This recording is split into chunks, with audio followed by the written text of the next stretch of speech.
Omakoti bakulonyaka kwi-DSTV Premiership iRichards Bay baqale ngegiye phezulu njengoba ihola phambili kwi-log emidlalweni emithathu bazobhekana neKaizer Chiefs enkundleni Moses Mabhida ngomgqibelo ebusuku.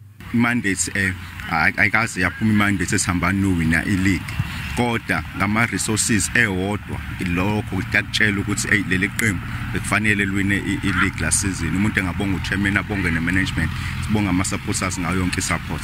Selokhu kuvulwe lesizini yakulonyaka abalandeli babonakala beweseka kakhulu amaqembu abo enkundleni okuyinto ekhuthaza abadlali.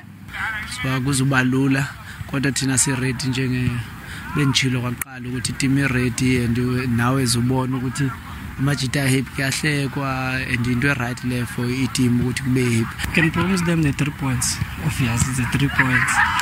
We have to make them happy so that they can come to the stadium every game we playing. It's either we play home or away. Khona manje abadlali bamaZulu FC bathi bakulindele ngabomvu ukubhekana neSwallows FC eDobsonville Stadium ngolwesihlanu lapho kuzobonakala khona umqeqeshi uBrendan Trusa ebhekene neqembu lakhe elidala. Currently now a bit more firepower than previous teams up front. So yeah, we came from behind twice now already. So there's definitely goals in this team. It's all about keeping it 1 or 2 goals out at the moment. Amathikitha lemidlalo asakhona eindabeni ze SABC nginguvusi Khumalo eRichards Bay.